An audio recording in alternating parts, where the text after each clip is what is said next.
This is the Aftermarket Radio Network. Well, hi, everyone, and welcome to another episode of the Auto Repair Marketing Podcast. I'm your host, Brian Walker, and today my guest is none other than J.R. Portman from right here at Shop Marketing Pros.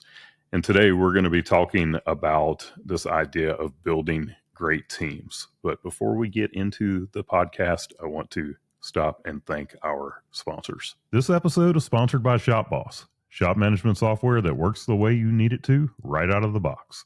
Are you ready to convert clients to members? AppFueled specializes in creating custom apps tailored specifically for auto repair businesses. Build client loyalty. Get started today with your own customer loyalty app. Visit appfueled.com. Hey, JR, how's it going? It is awesome, as always. Happy to be here. Yeah, I'm glad to have you here today.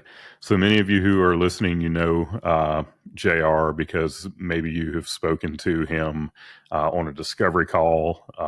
Maybe you've met him at a conference, and if you know JR, you know just how high quality of a person he is. And to say that he has been integral in helping to build an amazing team and an amazing culture here at Shop Marketing Pros would be understating it a lot. So I'm really excited to be able to talk to him about this today. So welcome, JR. Thank you, and thanks for the wonderful introduction, Brian. Appreciate it. So, you obviously, like I say, you've played this huge role in building the team and the culture here at Shop Marketing Pros. What is the first thing that a shop owner needs to understand if they want to build a great team? Yeah, sure. So, this idea of building a great team, typically people think it's all people, and it is. But I think one of the things that it took us, you and I, Brian, have experienced this over more than a decade of building a great team, and it's like a never-ending thing. I think the big lesson that a shop owner should realize is that it's not entirely controllable. There's a lot we'll talk about that you can do to do it, but I kind of associate it to a nickname, like whether or not you want one, you're going to get a nickname, right? And if you're a parent, when you're naming kids, you think like, all right, I'm going to call him this, but if I call him Richard, they're going to call him whatever. So it's one of those things that will happen in your shop one way or the other. So it's not BS. Like culture, you may think, oh, it's one of these, kids talking about all these youngsters want a good shop culture, but like it is going to happen whether or not you want to. So all you can do is kind of help direct where it goes. But yeah, it's going to happen one way or the other. Yeah. So, I mean, the automotive industry, it's a little bit different than our industry. We're doing marketing. We we're predominantly female on our team.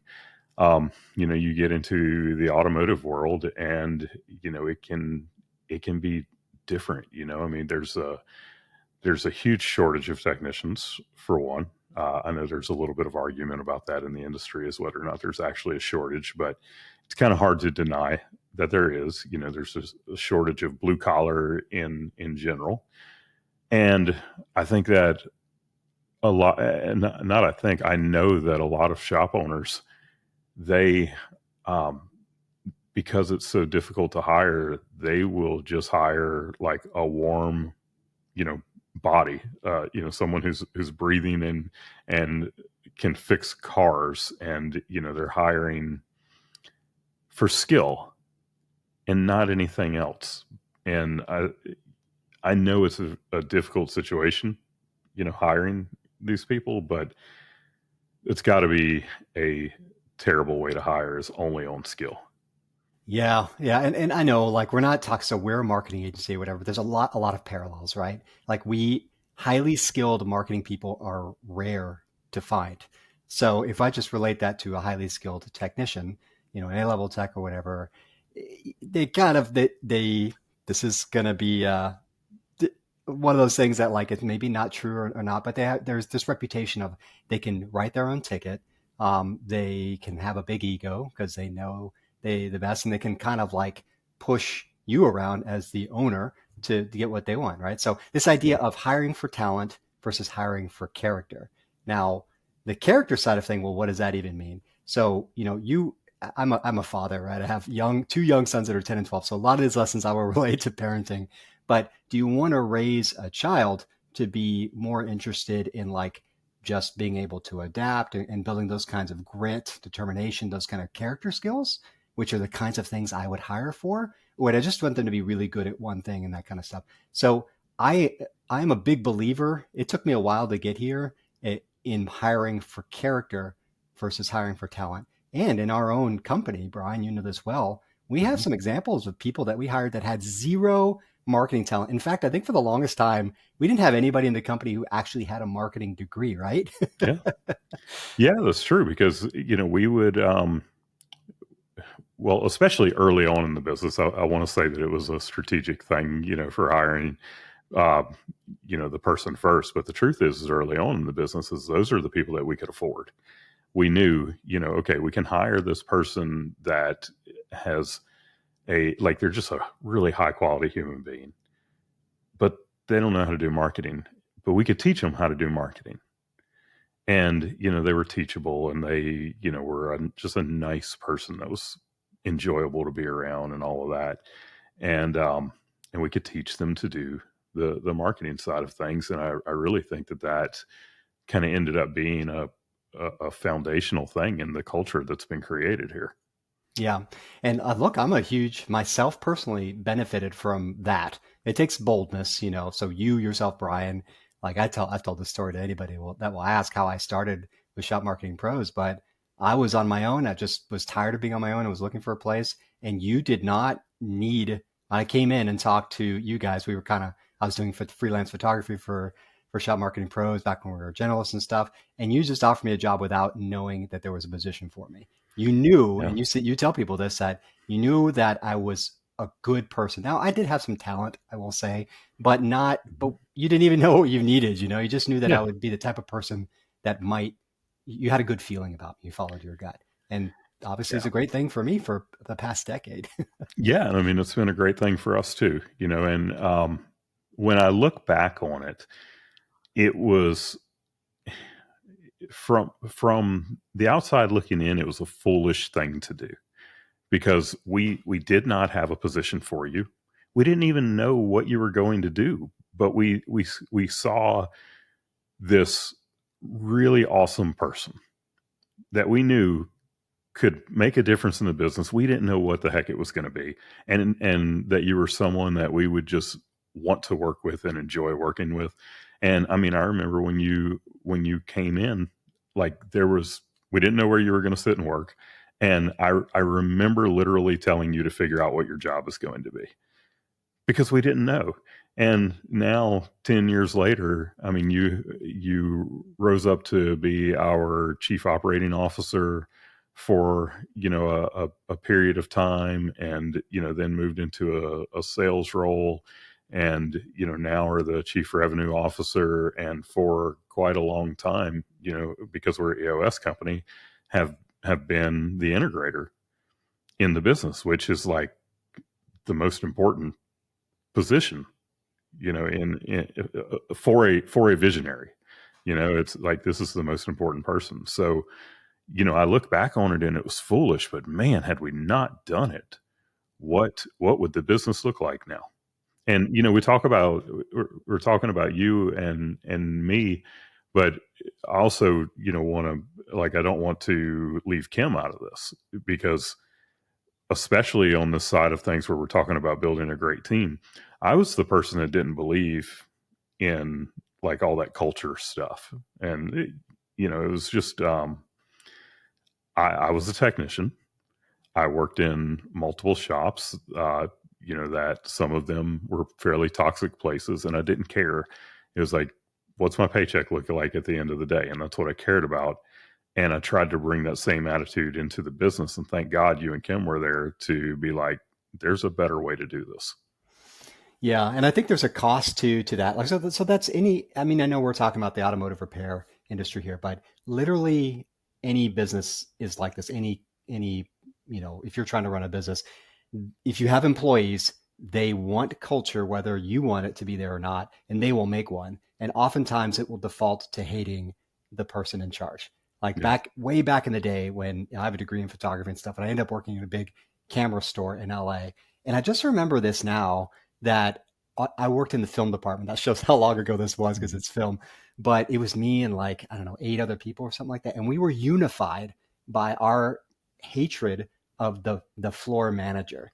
And now I look, she was a nice lady. I don't know why we hated her, Mhm. but we were creating our own culture, and that's the standard. Complain about work or whatever. And this is a problem. I mean, this is getting back to shops. This is the root problem that, you can get yourself into where like you feel like you're on an island as an owner, just trying to get talent, trying to get people to work, and they're all grumbling, complaining all the time. Like that's a Yeah. miserable place for everybody to work. Yeah, and we had that type of culture, back when we were a generalist agency. Um, it took. We didn't just start out with a great culture at Five Stones Media. It took some work to create the culture that we have, because I remember back in the day, and it's like, okay, yeah, there were people in the agency that they hated me and Kim, um, and looking back on that to now, I could never allow myself to own a company with that kind of culture again. Yeah. Yeah, and I think another thing you were asking earlier, like what does it take to get there? It's a long road. None of these are like, well, all you have to do is we always want silver bullets, but I mean, Yeah. we've kind of created a great culture, but gosh, it's almost like almost accidental. Sometimes there are big shifts. I mean, definitely people is at the heart of it. We as an EOS company, one of the books that you're supposed to read is The Five Dysfunctions of a Team. Hmm. And there's a part, it's a short book if anybody's never read it. But one of the parts of the book, this lady who's kind of the main character, who's like the guide guru, she talks about a mistake she made. She had a superstar on her team, and this person was like, she was talking about a retail thing, but it very much could be an a tech, someone that's been with you for a long time, just great at doing the work and doing that, just so talented, but had a horrible attitude and all this kind of stuff. And she said basically she got fired by the upper level management because she kept that person. Like sometimes you have to, there's very hard choices before you can even get into creating a better culture. You have to sometimes press the reset button. Yeah. So, when it comes to culture, I don't think that there's any getting around it. That it starts with hiring and making sure that you're getting the right person. So, what impact does hiring for culture versus just capability have on that long term, uh, team performance, retention, all that stuff? Yeah, so I mean, I think there's a few. One of them is the world becomes your hiring playground. If you get beyond just hiring for skill, like we were talking about earlier, everything you do, like I distinctly remember being one time at Academy and meeting someone who just had outstanding, like was finding joy in their job at Academy, like Mhm. not the funnest place to work in the world, but he like walked me to the place, did it, and I was like, I got that guy's number, and I was like, look, I'm gonna keep you in mind if we ever have any position. I don't care what it was in our agency. I wanted this person there. So you find yourself in a place where you're looking out for more than just like, oh, I heard this guy is leaving this dealership. I'm going to get him. You're hiring for different things. So it opens up your perspective for hiring. But another thing is that we've experienced tremendous amount of employee retention when you have the right fit. Like when you hire for someone, like let's, just use another example aside from me, Michelle, who maybe a lot of people listening to this might have met, who's our director of SEO right now, Mhm. or whatever we call her. She's our Yeah. SEO super guru. She came into this company knowing nothing about SEO. Yep. And because we developed a self where we were like, we recognize your character and we reward on that and we're letting you lead yourself. She's grown tremendously in there and she's been with us for years. So I think you end up with a higher retention level and you have a broader source to hire from.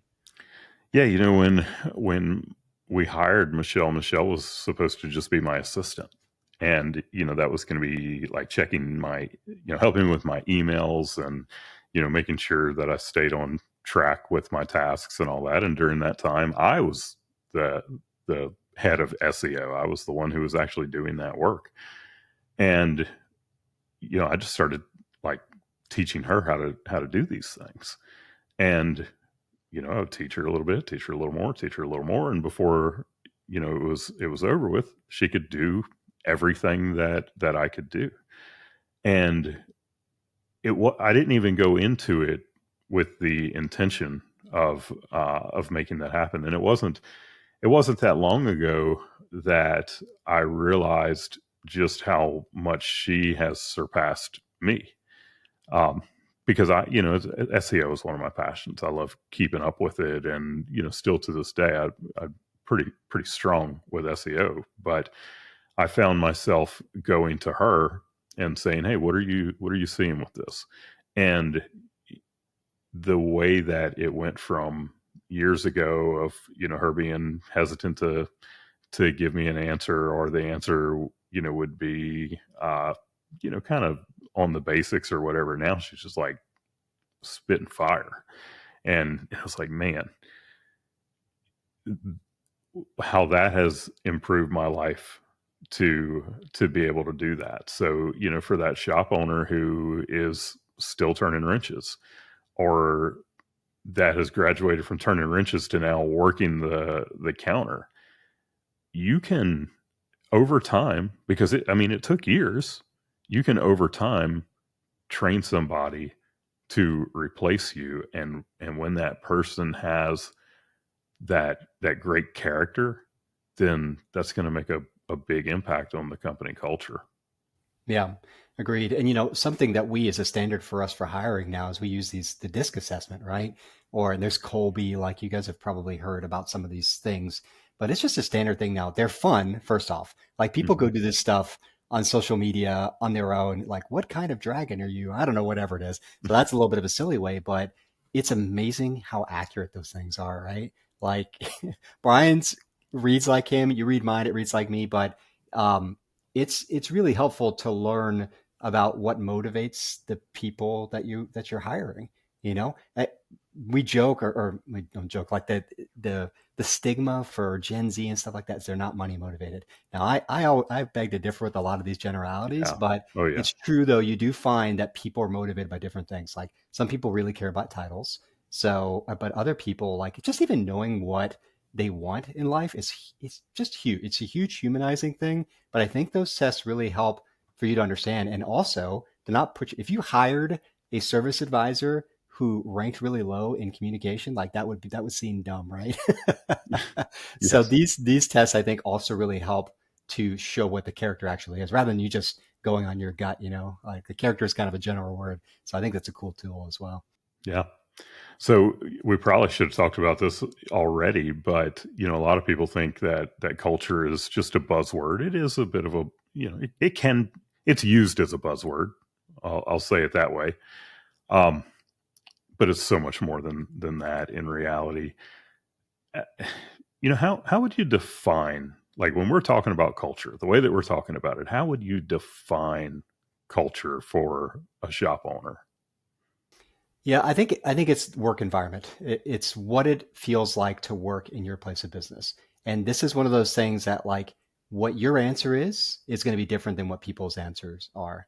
There's I don't know if you've ever seen Tommy Boy. This is a little bit of an older Oh yeah. reference, but classic. You and I have seen it, but maybe some of the younger people haven't seen it. But there's a hilarious quote in that movie that I can't necessarily repeat here, but he's saying he's trying to say something where he says, I could get a good look at a T-bone steak by sticking my head up something on a bowl, but wouldn't you rather take my word for it? So that I'm saying that quote here. We're gonna have to like link to the actual clip because it's funny. But your culture is what your team says about you when you're not there. Like that's what culture is. Like, hey, you work at Shop Marketing Pros. What's that like? If they answer that in front of you, Brian or me, they're gonna say something different. But that I think is the ultimate definition of culture is what people say about where you work. And I said the word environment very specifically because there's workplaces where you go, punch the clock, people do it, whatever, punch the clock and leave, versus are you a place that people look forward to go, that they feel they can grow with? So that is what culture is, how you are defined by the people who work there, not how you define it yourself. I saw something the other day that said that culture is how your team feels on Sunday night. That's great. Yeah. Yeah.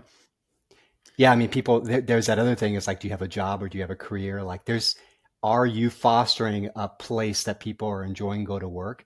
Like one of our core values is happiness. It's high up there. Our employees happy about working there. So it's these little bits of all sorts of things. I think that people get confused with culture, though. I was thinking like, how many games are we playing?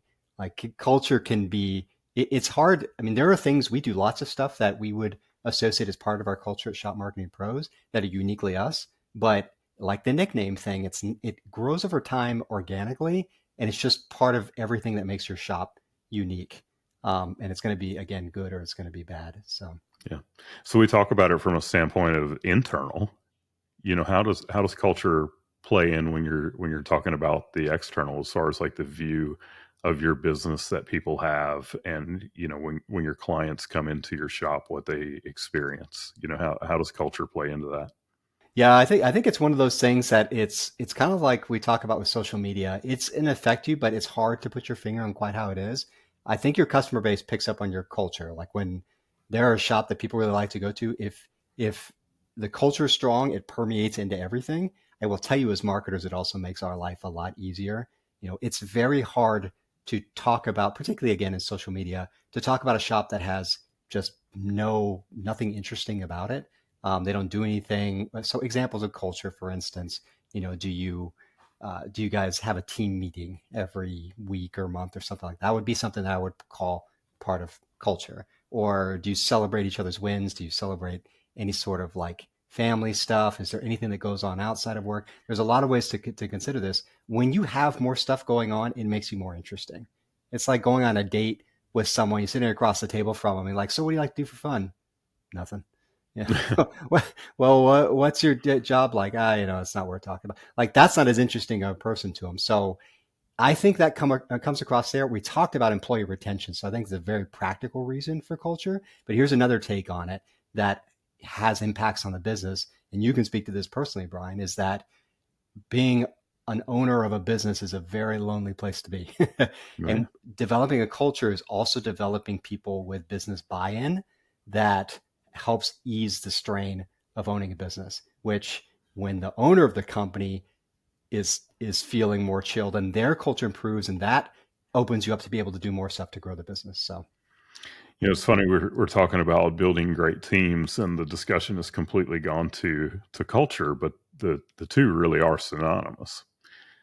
So as far as building a team, getting we're an EOS company again, so we talk all the time about right people, right seat. Um, what are some steps that shop owners can take to attract those right people to be able to get into those seats? well, okay, so this is very EOS stuff, entrepreneurial operating system. They should give us a kickback for Yeah. system promotion. But it's true. Like anything you're gonna do with building a great team has to have some sort of system behind it. Now you're talking to an integrator, so I love me some systems and organization and stuff like that. Hmm. But probably the very first thing that we learned from EOS is to commit to core values. Like you cannot talk about building a great team and promote like, hey, you should come work here or whatever without understanding who you are. And that's core values. And the classic EOS example is like every company will do a thing where they'll sit down and make core values, slap them on a wall, put them in a desk, and that's the end of it. As opposed to like truly living from by your core values, you know. So for instance, we have our Shieldy Awards. Our core values, SHIELD. I'm sure you've talked about it Oh in yeah. this podcast plenty. But we actually have a system where employees can nominate each other based on what the core value is. So D would be dedication. They went above and beyond that kind of stuff. So it becomes Hmm. part of the way that it's reinforced with the employees who work here. We hire based on those, and it becomes a lot of this stuff becomes the language of the business. The things we say and stuff like that it becomes part of it. There's yeah. I'll stop there for a second. And let you see what you have to say. Well, I think that that's probably been one of the most impactful things that we have done from a team building standpoint, from a culture building standpoint, is to start hiring based on our core values, because that has eliminated so many problems before they ever even had the chance to come up. So tell, tell us, tell our listeners a little bit about that process of hiring based on core values. Yeah, sure. So, God, this is where another shout out to Kim goes. She's really taken over a lot of the hiring stuff. But Yeah. I know part of the process is that, well, first of all, we put our core values front and center on our website. Mhm. I believe there's a video of you talking about the core values on the website. So it's Yep. like if anybody comes to our website, whether they're a potential customer, a shop, or potential employee, they all are seeing how important these are. We're backing them up, you know. So Yeah. then when people come in, we don't force them, that's not the right word. But before they even come to the interview, you're like, hey, go to this page. We really want you to know. And I think at some point in the interview process, we'll ask them like which one of these most resonates with you. Yep. We've written out, so S for us stands for synergy. We write questions like, what do we mean by synergy? Do you enjoy working by yourself, or do you enjoy working with other people? What's a time where you helped another team member out? Like, it helps define what we ask people. Like, it just goes on and on, man. And then, like I said before, we are reinforcing this throughout. I mean, you yourself, Brian, give us a speech every quarterly meeting going over these things. You cannot go over these things enough. Mhm. You tell them how they're important, how they're part of our story, where we're going, and we just live them every day. Yeah, and if anyone who's listening wants to see what JR is talking about, go to our website, shopmarketingpros.com, and down in the footer, there's a link to the core values page. And just as important as hiring based on our core values, we will also fire based on our core values. And if you all right, so we're talking about building great teams. Now, you can build a team of just killers at whatever, like they might be killers at fixing cars. They are the best of the best when it comes to fixing cars, but they're always in the shop fighting with each other, and there's always drama or whatever, but each of them individually is just amazing at fixing cars. Well, that might be great for your bottom line, and it probably won't be, honestly, but maybe it is in a perfect situation. Maybe it's great for the bottom line, but it's going to be horrible for your sanity and everyone else who works there's sanity. And it's just not going to be a place that you want to live or work or own. But when you like, if you look at our core values, the H stands for happiness. Well, there's a lot of things where we've made decisions based on that happiness core value. And if we have a person inside of the business that is just killing everyone else's happiness, then we will fire that person.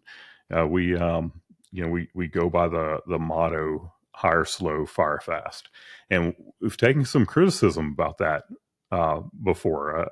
There was a post that Kim did about it on our business page a long time ago, and a couple of people came in there kind of ripping us about that. But if you really think about it, and also every one of the people who was ripping us, they were an employee. They were not an owner or a manager or someone who would be someone on leadership in the business. So they were coming at it from a different point of view. But hire slow, fire fast. When you hire slow, you're making sure that you have the right person in the business. And when you fire fast, what we mean by that is at the point that you know that that person needs to go, you don't let them just sit in the business and fester, because that is exactly what happens in a lot of cases, is that people, shop owners, they feel a loyalty, or they're just like too scared of conflict to fire somebody, and they're literally being held hostage by that person in their business that needs to be fired. So it's not about firing somebody like just because they make a mistake. They make a mistake and up, nope, you're gone, you're done, fire them. No, that's not what we're talking about. It is, this person has been given every opportunity to be able to do a great job in the business. We have worked with them, we have mentored them, but we have gotten to the point that right now, at this point, we know that they are not going to be a long-term person in this business. They're not living by our core values. They're not somebody that we want to work with for years to come. At the point that you know that, they don't get to stay in the business for another week or two. You fire fast. The decision has been made. That person needs to go. Anytime that happens within in our business, within an hour, that person is gone. Yeah, and there's two things I want to add to that. So back to EOS again. Once you have your core values established, there's a really cool tool called the accountability, not say the accountability chart, People analyzer. the people analyzer. Thanks. Yeah. It's basically like a scorecard that you just put your core values and then you put a plus, minus, or minus. Plus, they're doing great at that core value. Plus, minus, they could use some work. Minus is you only get so many minuses and it's an immediate fire. So having core values gives you a grading metric. Like the problem I think a lot with this is that having the confidence that like, I don't know, are they really messed up that bad? Well, they do good work, so maybe it's not that big a deal. When you have a framework, back to that organization thing, that's why we like EOS so much. It's like, a lot of these concepts are true, but you need some sort of framework to back them up. So that's like, well, there you go. If you fail a test, you fail the class. You fail a test, you don't get to keep your job. And it also gives you a way to have conversations about that so you can do it. And the other thing about that, and this, I know you've experienced this many times in your life, Brian, I've seen it too, is that we get so worried from, a leadership standpoint of like, what's the staff going to think? Like, oh my gosh, this person is like a workhorse. They're doing all this stuff. They're going to think we're crazy for letting it go. We get so worried about what others think. And what always happens? They say, why did it take you so long? Yep. Yeah. Why didn't you do it sooner? You worry more than it is. And people are like, dude, come on. We've been waiting for you to do that. So that's usually how it ends up going. Yeah. We have never once fired someone and had anyone in the business who was mad that person got fired. It's never happened. So speaking of these frameworks, yes, we are EOS enthusiasts, to say it very, very lightly.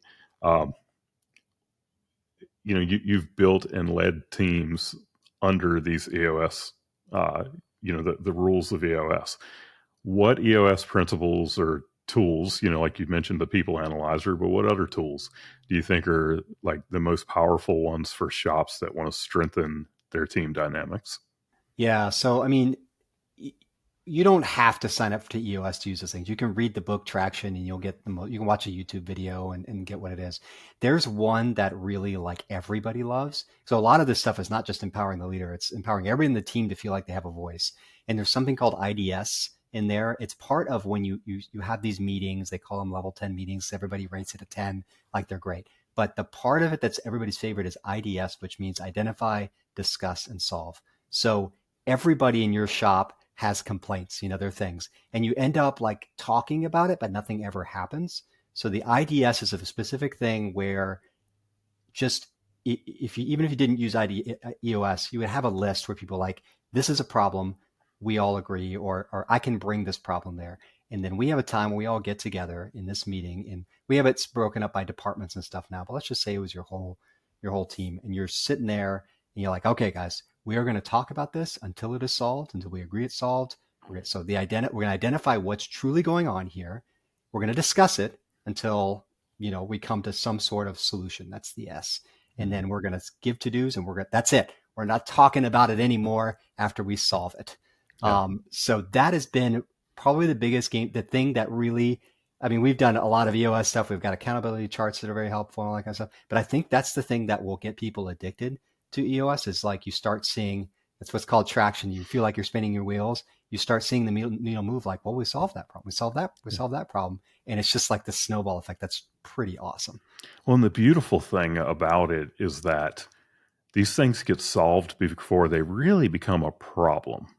It's, and that's why it's called in EOS, it's called an issue.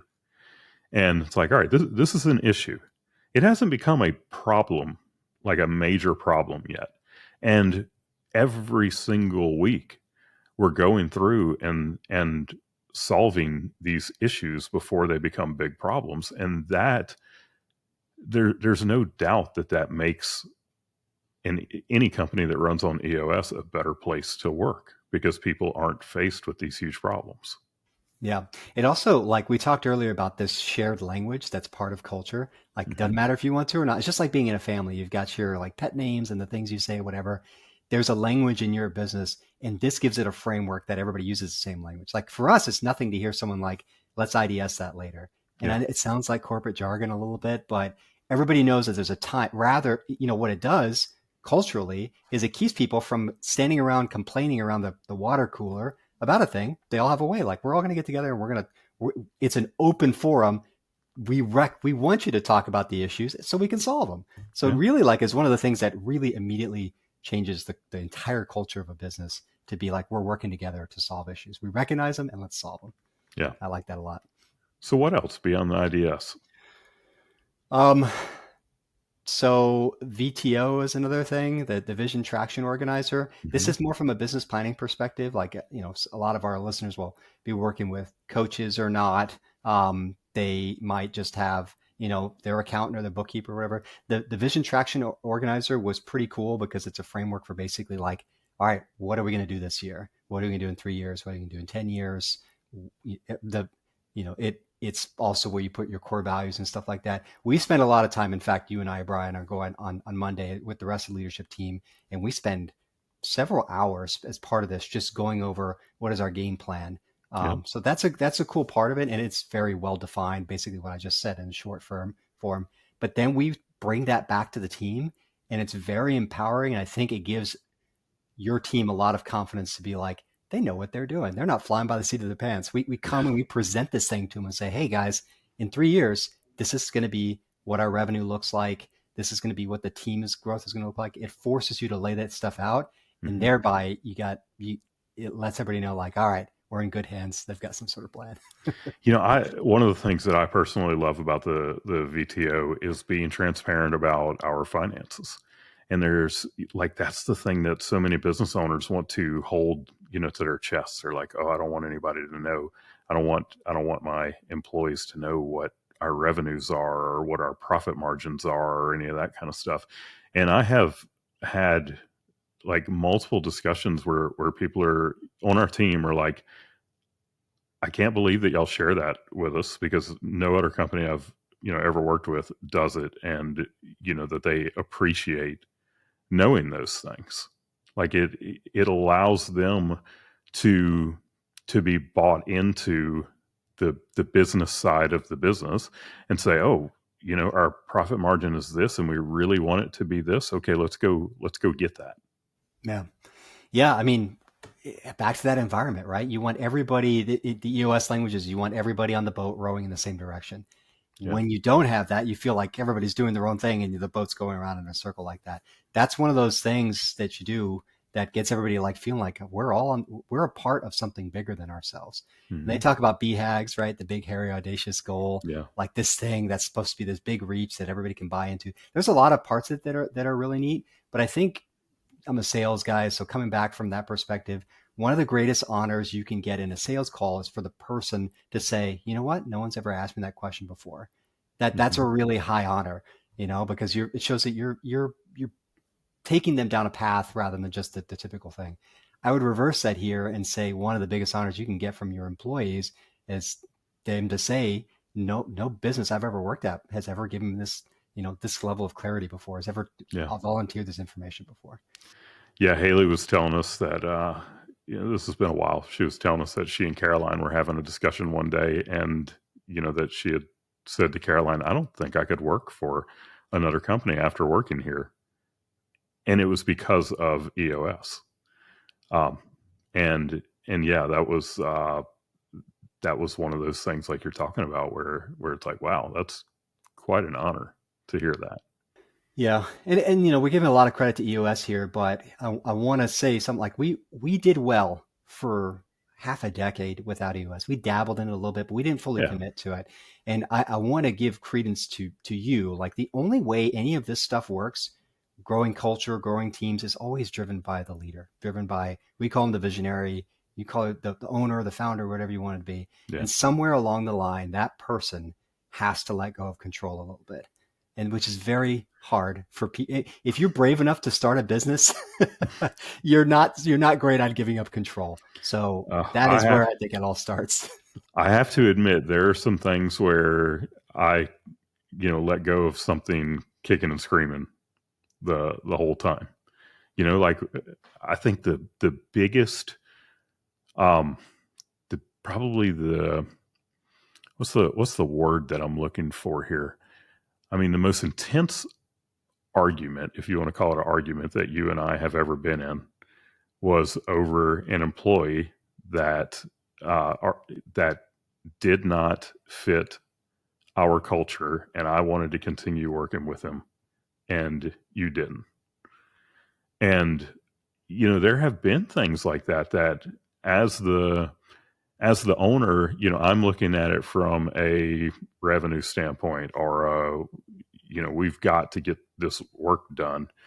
And you and Kim, because it was both of y'all in this situation, uh, holding me accountable to a much bigger picture of, you can't continue to work with this person because it's killing our culture, and that's going to cost us way more in the long run. So it is hard to do. Like it's really hard to do. But after you do the stuff for a while, you get to a point where you start to trust it.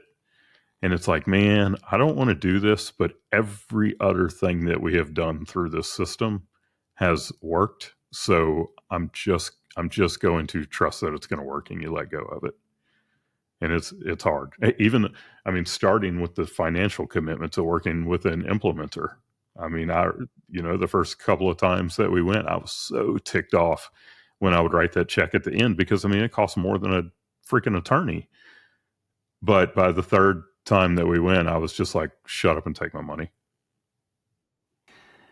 Yeah, well, I mean, you've made amazing strides. And I just want to underscore the baby steps aspect of this. We're talking about something, and it sounds great what we built, but it took us legitimately over a decade to do, Yeah. and just little things over time. And sometimes we slid back, sometimes we didn't make the right hire, and that lasts for a while. You don't like, despite the hire slow, fire fast kind of thing, you still, making commitments. You will make mistakes. You will slide back into old habits and that kind of stuff. But I think a lot of this, part of it is just, I mean, even if it's not EOS, it's recognizing that you need to build a team, at least one other person to help you make leadership decisions. It's just a lot of pressure, a lot of anxiety doing it, and having other people's perspectives. Like our leadership team now has grown to 5 people, and it took us a long time to get this. Is still very recent. Yeah. And I'm still amazed, because for the longest time it was you, me, and Kim making a lot of decisions, and getting some of these other people in there, and they constantly come up with stuff that the 3 of us, at least I wouldn't have come up with. Mm-hmm. So, and, just letting them lead, like letting them grow. Yeah, it's neat to see the evolution of it, but a lot of it starts with that first step of relationship, just a little bit of control. Yeah. So, a shop owner goes through the process. It's going to take them years. All right. They get to the point where they are hiring the right people. They get to the point where they're firing the wrong people. And I cannot understate how important that part of it is. And I know for those of you who are listening, how hard that part is. But regardless how difficult it is to hire qualified people to do the job that you need them to do, when you have that toxic person, you've got to get them out of your business at all costs. Get them out of your business. But they have started hiring the right people, firing the wrong people.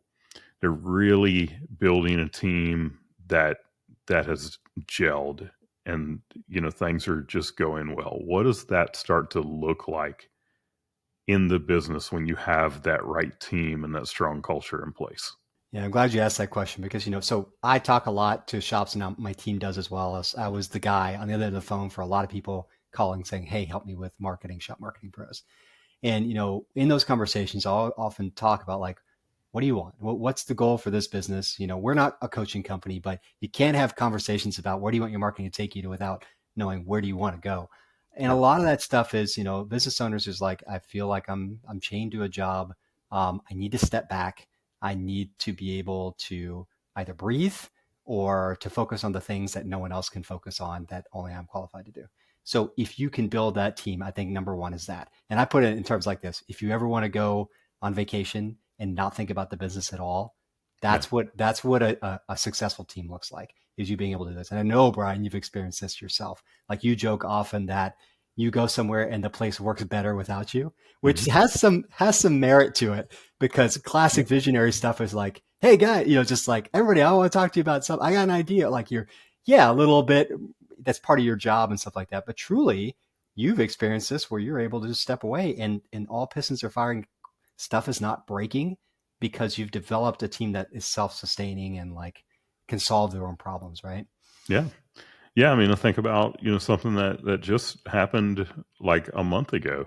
Cam and I went on a vacation. We went down to the British Virgin Islands and went island hopping with some friends. Amazing vacation. But like one of the very first days of the vacation, one of our team members who was having some health issues resigned because, she needed to be able to go focus on her health. And while we were gone, we didn't tell anyone to do this or anything, but our team, as a matter of fact, Kim's assistant, which Kim handles all the HR. Kim's assistant was only a week in at this point. She was a brand new assistant, and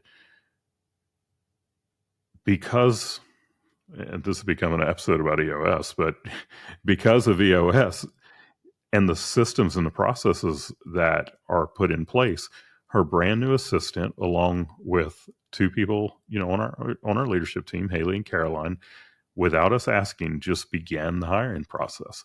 And the job got posted. The first round of interviews got done. The second round of interviews got done.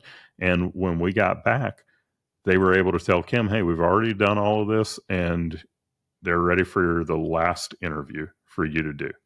And honestly, I don't think I know if it had been a longer vacation. Let's say that we had decided to go backpack Europe for a month, which we're going to do that at some point. But if we had decided to do that, I'm certain that they would have just made the decision and hired the person on their own. And we had nothing to do with that. The business never skipped a beat. We hired an amazing person for that role. And it's like, I mean, Kim and I both were like, wow, this stuff works. Yeah. And there's two parts to that. Like, one, it's taken you a long time to get to the point where you trust, like, that's a lot of trust, I mean, there's money, there's legitimate money involved with hiring someone like that, whatever. But the other part of it is that people can only do those kinds of things. Doesn't matter if the system's super great or not. They can only do it is if they feel confident that they're not going to get in trouble for thinking for themselves. Right. And that's really what culture, shop, whatever, is that you're building a team that feels empowered. I know we're getting ready to close this out, but you brought up something there that I think is really important to talk about. And I will take credit for this one. You have to allow people to make mistakes. When somebody makes a mistake, if you like go off on them, you're screaming, you're ranting, like I've seen this happen. I've seen these, quote unquote leaders who act that way when somebody makes a mistake. Then all of a sudden, everyone's afraid to make a mistake. When a mistake does happen, they fear for their job. They will try everything they can to cover it up. And that's a terrible situation for both you and your client. When somebody's trying to cover up a mistake, you think about that in the auto repair world, somebody's trying to patch something together or whatever. And it's just a disaster waiting to happen. So you have to allow people to make mistakes without the fear that mistake is going to come back on them, in some way. Now, if you have somebody that is repeatedly making the same mistake over and over, then obviously you have an issue there that has to be addressed. But mistakes are mistakes. And giving people like enabling people to do their job without the fear of what might happen to them if they make a mistake is going to make them a much, much better teammate. Yeah, for sure. You are very good about that, and you always have been about letting people fail forward. Like, you Yeah.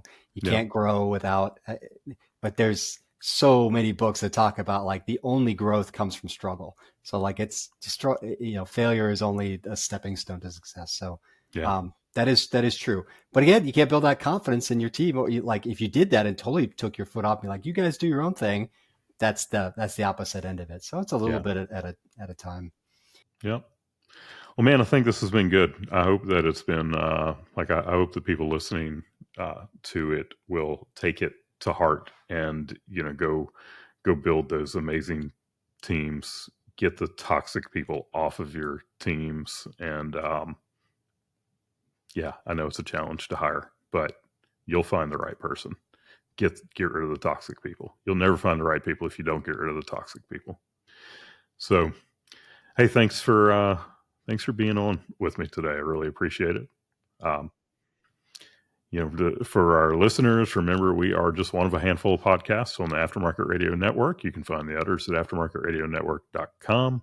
I hope that you'll listen in again next week. And until then, go fill those bays.